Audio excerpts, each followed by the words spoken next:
Boa noite, Brasília. Espero que você tenha tido um dia feliz. Ontem nós estudamos um pouco a palavra de Deus, falando um pouquinho a respeito da família. E mexeu com alguns. Nós percebemos que dezenas e dezenas de pessoas espalhadas no Brasil e no mundo entraram em contato conosco através do e-mail. Eu tenho certeza que a palavra de Deus é assim mesmo. Ela mexe, ela move, ela transforma, ela leva à reflexão, e isso nos ajuda a termos uma vida melhor. Quando repensamos a nossa existência, sobretudo a nossa família, tenha certeza, Deus está falando através de você e de mim com as nossas reflexões.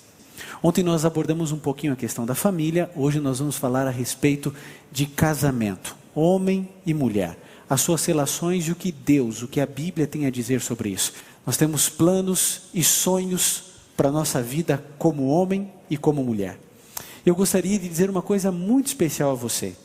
Parabéns porque você, de alguma maneira, por alguma razão, escolheu, de maneira consciente ou não, estar bem perto de Deus assistindo uma programação como essa, onde nós vamos juntos aprender o sonho de Deus para você e para mim.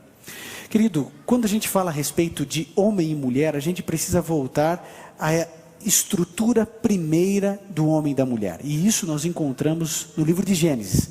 Eu gostaria que você abrisse a sua Bíblia em Gênesis no capítulo 2. Se você tem a oportunidade de ter uma Bíblia, esse é um momento muito especial, onde juntos nós estaremos percebendo os sonhos de Deus para a família, para o homem e para a mulher. Gênesis 2, verso 18 e o verso 24 também. Se você tem a oportunidade de ter uma Bíblia, pode abri-la. Se não tem, acompanhe, concentre-se na origem da relação marido e mulher, a origem do casamento. Gênesis 2:18 diz: Disse o Senhor Deus, não é bom que o homem esteja só. Far-lhe-ei uma ajudadora que lhe seja correspondente. E o verso 25 diz assim: e ambos, verso 24, portanto deixará o homem o seu pai e a sua mãe, e unir-se-á à sua mulher, e serão os dois uma só carne. Bom, a gente precisa, antes de tudo, entender os 3 Ds do casamento. Em primeiro lugar, Deus determinou o casamento. É uma determinação divina. Deus disse, não é bom que o homem esteja só. Foi Deus quem disse isso. Aquele que não pode errar, aquele que não pode falhar. Uma pessoa que nunca casou pode ser feliz? Claro que pode, mas tem um preço aí para pagar. Você sabe que nenhum animal de estimação, nenhuma profissão, nem mesmo filhos são capazes de preencher o relacionamento do homem com a mulher. Mas ela pode ser feliz, eu volto a afirmar isso. Agora, Deus é quem declara, não é para nós vivermos sozinhos. Deus, quando criou você, sabia das tuas necessidades de ter uma companheira e um companheiro. E pode ter certeza, se Deus trouxe você à existência, é porque Deus também trouxe alguém para estar junto de você, ou alguéns. E Deus então lhe dá liberdade para poder escolher. Bom, Deus determinou o casamento. Depois Deus definiu o casamento. Deus definiu da seguinte maneira: o casamento deveria ser heterossexual, monogâmico e vitalício. Claro isso? É Deus quem determina o padrão de casamento. Heterossexual, monogâmico e vitalício. E foi Deus quem defendeu o casamento. É isso que a gente percebe na Bíblia. Quando Jesus Cristo veio aqui a essa terra, Ele disse, o que Deus juntou, que não separe o homem. Então, uma vez que Deus determina, define e defende, e é parte do sonho de Deus para você e para mim, então por que é que existem casais se separando numa velocidade maior do que os casais que estão casando? Uma pesquisa nos Estados Unidos apresentou que de cada 10 casamentos lá, eles são apaixonados por pesquisa, de cada 10 casamentos lá, 6 terminam em divórcio. 6. E os 4 que sobram, 80% declaram que o casamento não é satisfatório. Essa é a realidade. Agora, todas as pessoas que eu já casei como ministro, todas elas falaram sim sorrindo. Todas elas tinham perspectiva de felicidade. E quando uma pessoa vai casar, ela vive a seguinte experiência pré-casamento. A primeira delas, ela pode ter sido feliz como solteira, e ela tem uma perspectiva de continuar sendo feliz depois de casada. Ela teve uma juventude feliz, alegre, com muitos amigos, e agora ela vai casar e ela pensa, vou continuar sendo feliz. Ou, ela tem uma outra perspectiva, ela tem uma experiência negativa, a juventude dela não foi feliz, ela tem traumas e complexos herdados e adquiridos, e a gente percebe uma coisa muito importante, ela tem a mesma perspectiva que ela quer. Ela quer ter a certeza de que vai ser feliz no casamento.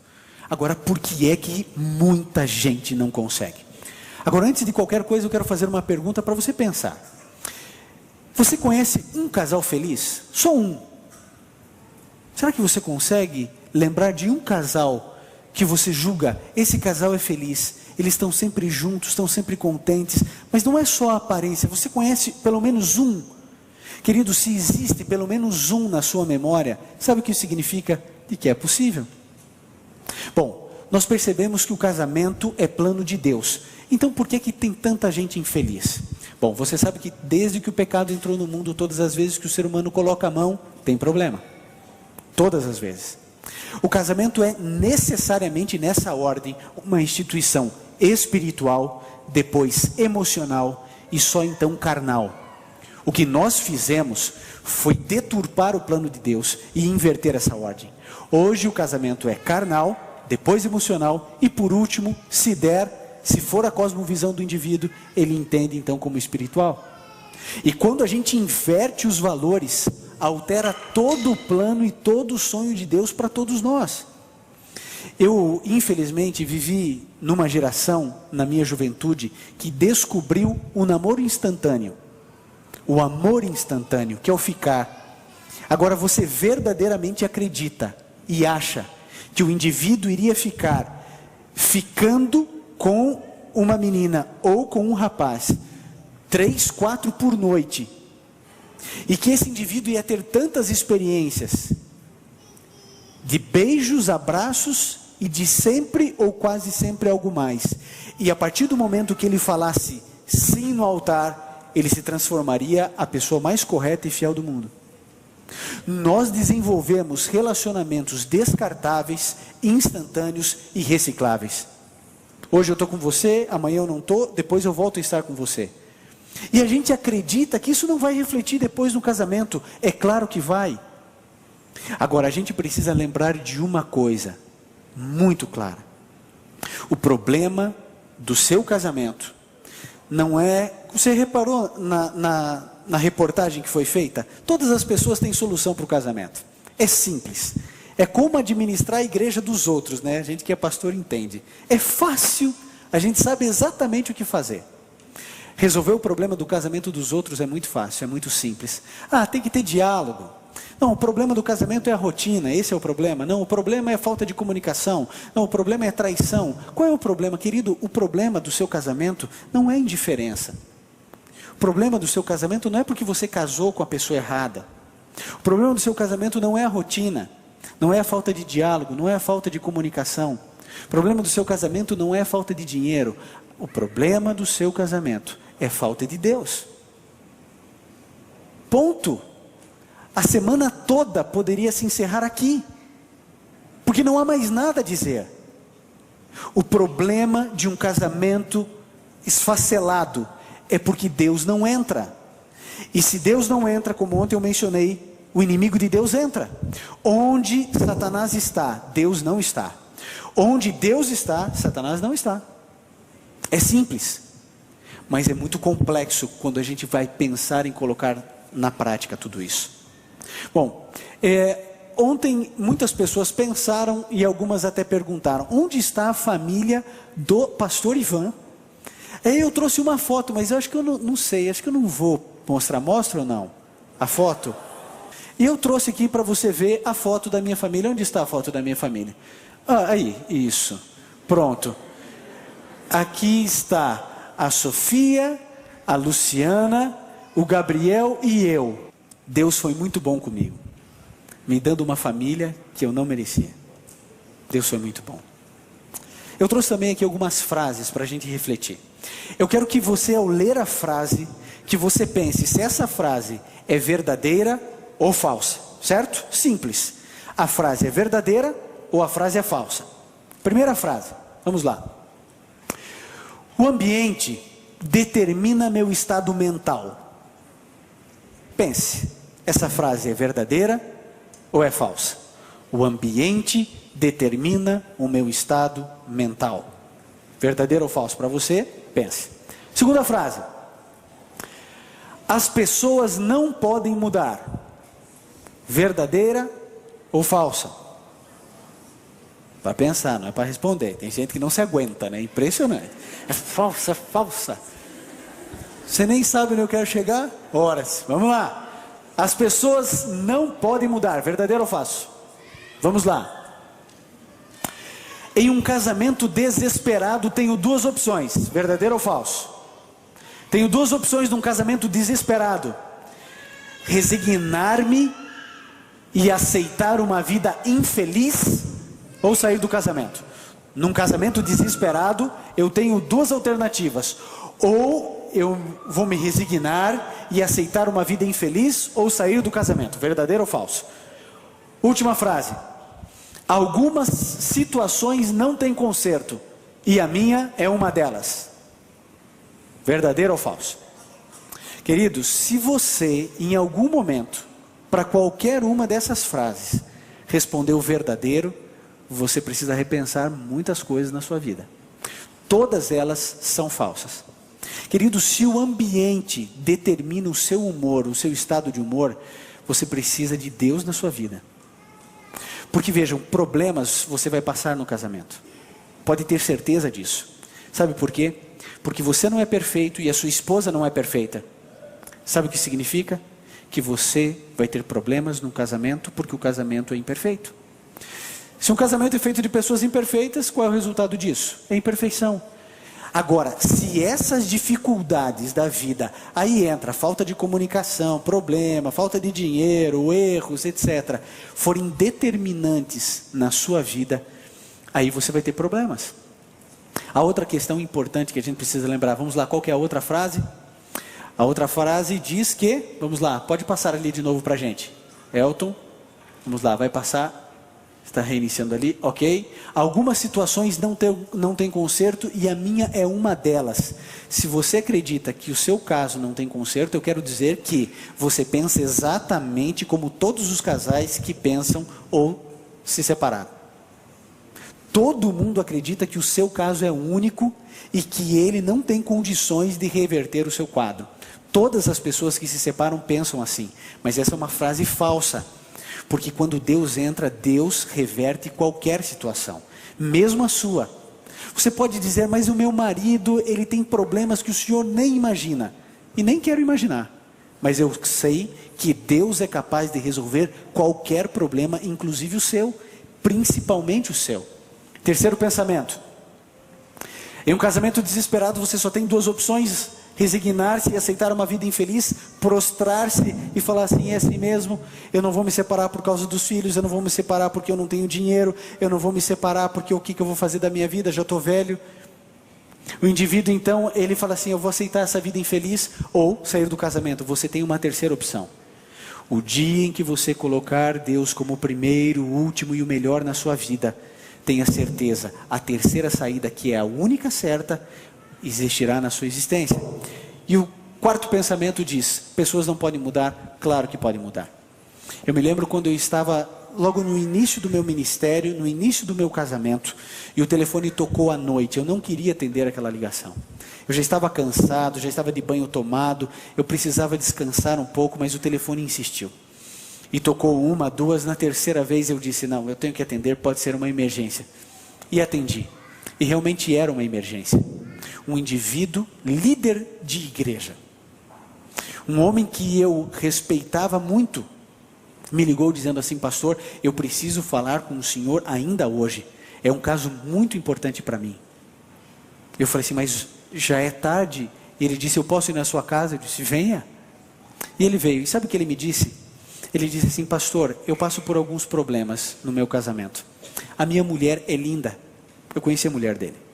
A minha esposa é bonita, a minha esposa é inteligente, a minha esposa é uma super amiga, a minha esposa se veste bem, a minha esposa é culta. Pastor, mas eu não amo minha mulher. Pastor, eu tenho um lar que qualquer pessoa invejaria. Eu sou bem resolvido profissionalmente, o senhor sabe disso, ela também. Nós nos damos super bem, nós somos amigos, pastor. A gente nunca discutiu, a gente nunca brigou. Mas eu não amo. Pastor, o que o senhor imaginar eu já fiz. Eu fiz a segunda, a terceira e a quarta lua de mel. 2 delas para fora do Brasil. Porque me falaram: não, você tem que fazer uma outra lua de mel, você precisa... Ele fez 3 além da primeira. Ele disse: pastor, eu fiz terapia de casal, eu estive fazendo essa terapia por 6 meses, eu sozinho fiz terapia, ela sozinha fez terapia. Pastor, eu não amo. Ele disse: pastor, eu errei, pastor, eu não deveria ter casado com essa mulher. Ele me disse uma coisa que eu nunca mais esqueci. Ele olhou nos meus olhos e ele disse assim: pastor, eu cometi um erro de escolhê-la como minha esposa. Pastor, Deus quer que eu passe a minha vida inteira com essa mulher por causa de um erro. Eu vou ter que pagar o resto da minha vida por causa de um erro que eu cometi. Pastor, eu não amo mais, pastor. O senhor sabe, eu não sou uma pessoa má, eu não tenho outra pessoa, eu não amo outra pessoa, eu não traí minha esposa, eu simplesmente não a amo. Eu não sei se você em algum momento viveu uma situação assim, se você vive uma situação assim, ou se você conhece alguém que vive uma situação assim. Mas eu quero dizer que toda essa confusão emocional ocorre por uma simples razão. O indivíduo não entende o que Deus sonha para o casamento. Quando eu penso em extrair da minha esposa felicidade, e ela pensa em sugar de mim felicidade, eu não entendo nada de amor. Porque o amor, ele é por definição e por essência altruísta. Quando a gente escolhe alguém para casar, não importa quem você escolheu, a grande questão não é se você é feliz ou não, a grande questão é: eu estou fazendo o meu cônjuge feliz? Por uma razão simples também. Nós pertencemos à religião cristã, nós somos cristãos, e o cristianismo é a única religião do mundo que define o seu Deus com uma única palavra: Deus é amor. Se eu preciso amar e eu não tenho amor, eu preciso ir à única fonte de amor que existe, que é Deus. Não dá para imaginar que o indivíduo vai ter um lar feliz, uma relação marital feliz, se o indivíduo troca: eu estou preocupado com a vida carnal, depois emocional, depois espiritual. Se o indivíduo pensa que com as suas habilidades, e porque leu meia dúzia de livros de relacionamento e fez terapia, vai conseguir resolver o problema do casamento. Querido, essas pessoas que dizem o problema do casamento é rotina, se você fizer o casal viajar toda semana, o problema vai continuar. Se o indivíduo aprender a conversar porque ele é quieto, o problema vai continuar, porque o problema é falta de Deus. O problema não é o indivíduo simplesmente pensar: eu preciso resolver. E sabe o que a gente faz? A gente fica trabalhando no periférico. É isso que a gente fica fazendo. A gente fica olhando assim: bom, então eu não quero tocar na ferida. Qual é a ferida? É que eu e você não somos espirituais. E aí, sabe o que acontece? Nesse momento, talvez tenha mulher dando cotovelada na costela do marido agora. E todas as vezes que eu falo de marido e de mulher, eu falo assim: homens, por favor, se defendam.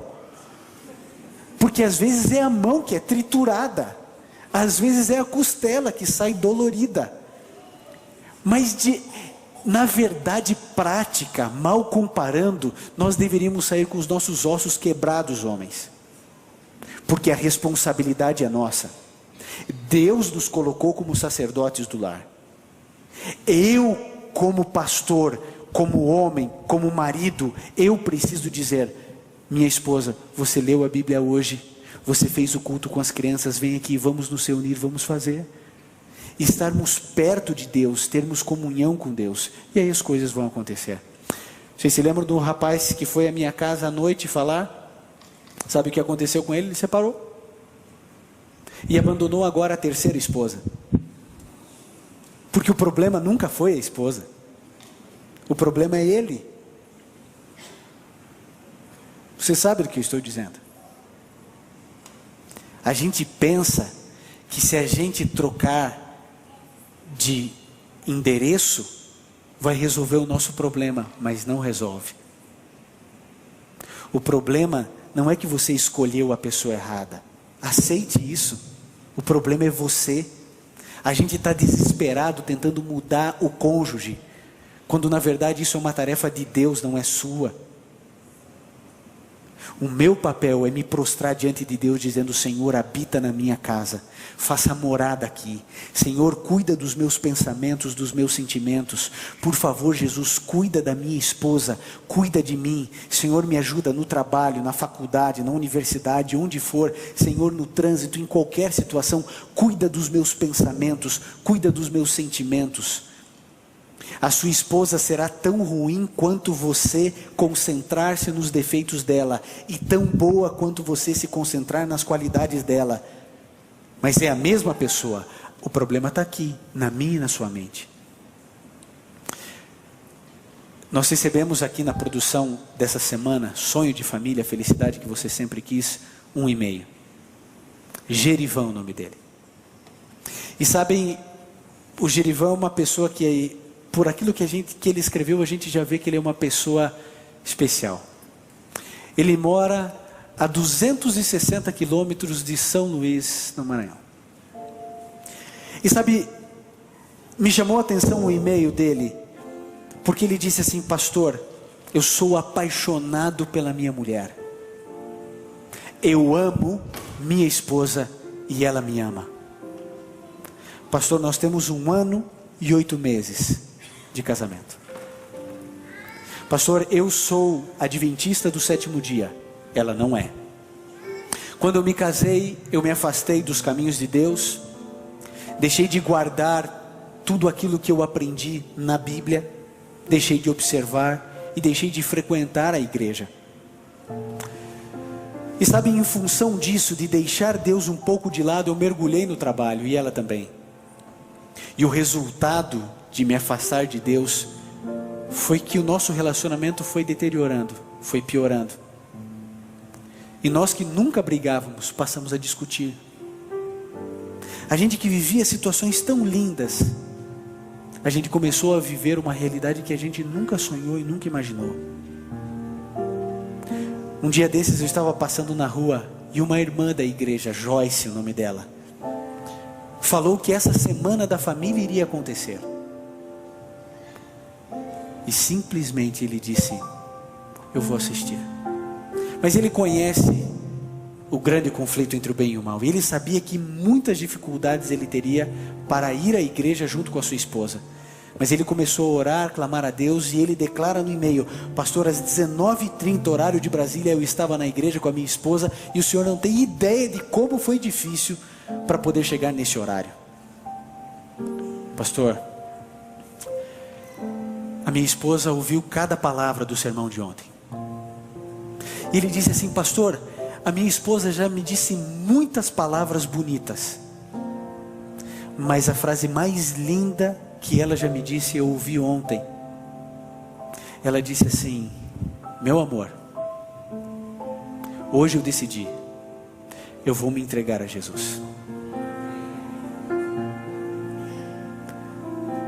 Tem jeito, tem jeito. Eu não sei quem é você, eu não sei o que você tem passado, eu não conheço as tuas lutas, Eu não sei que tipo de agressão você sofre ou imprime na sua casa. Eu não sei se você tem o lar e a felicidade que você sempre quis, ou se você se vê frustrado, chateado, magoado. Talvez existam algumas pessoas aqui separadas, divorciadas, tristes, refletindo sobre tudo isso, pensando nos propósitos de Deus, como enquadrar tudo isso que eu estou falando na sua própria vida. Eu não conheço a sua realidade, eu não sei quem é você, mas uma coisa eu sei: se você colocar Deus na sua vida, não importa se você casou há pouco tempo, ou se você tem 30 anos de casamento, não importa se você casou com uma pessoa que você acha ser a certa, ou se você questiona-se a respeito disso. Quando você colocar Deus na sua vida, como o primeiro, o último e o melhor, o seu lar vai ser abençoado. Aquele sonho de Deus, de colocar uma família na terra e inserir você nela, pode se cumprir de maneira plena na sua vida.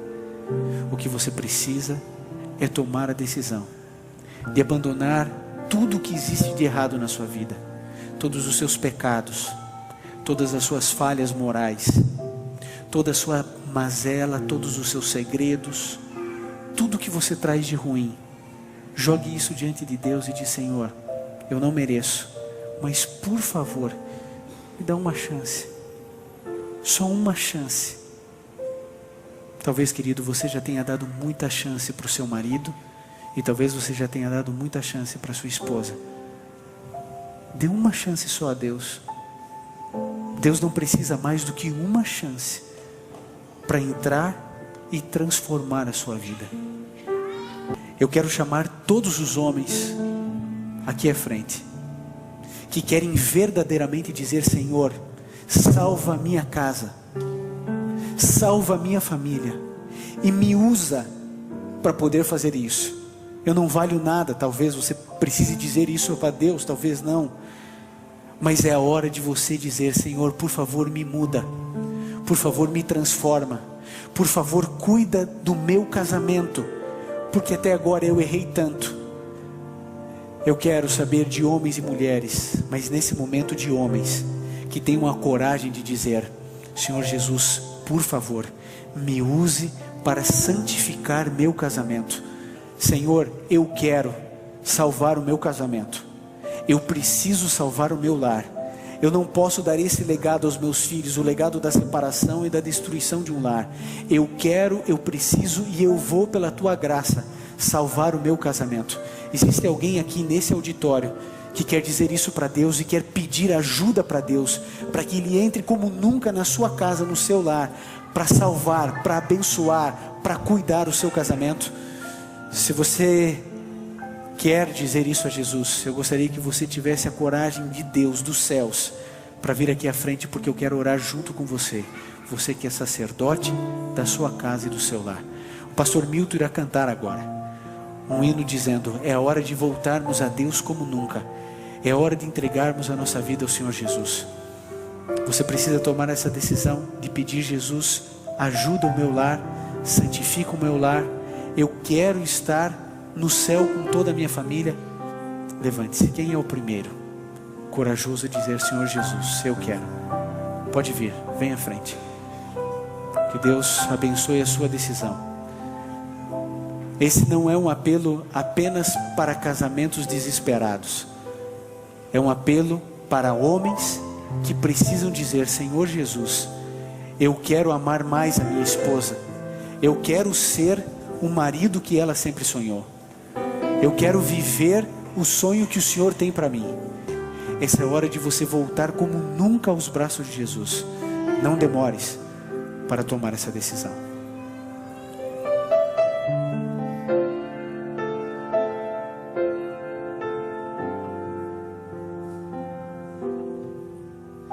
Não importa quão distante tens andado de Jesus, pense um pouco nesse instante no poder da sua cruz. Seu amor não tem limites, não tem lógica ou razão. Seu olhar é um convite para aceitar o seu perdão. Hoje é o dia de voltar. Não olhes para trás. Se teu coração falar, não adies nada mais. Só Jesus te ama assim. Lá na cruz em ti pensou. Tu és tudo para mim. Vem, meu filho, aqui estou.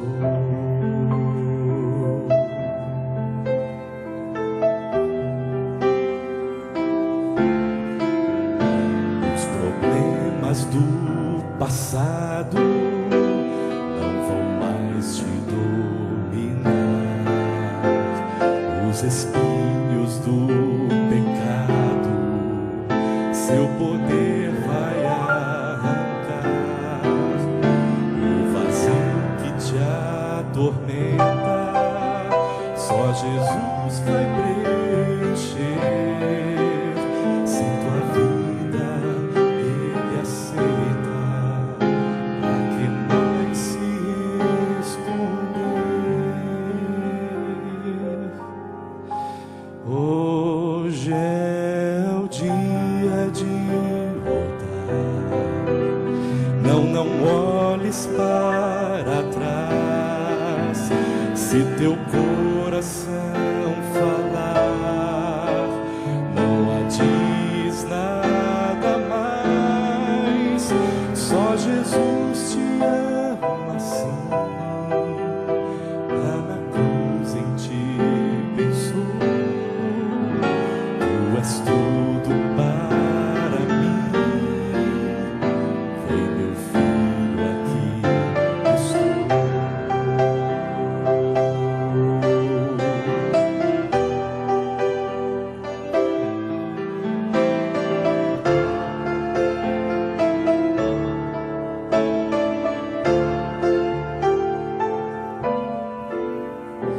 É Jesus quem fala assim. Lá na cruz eu te esperei.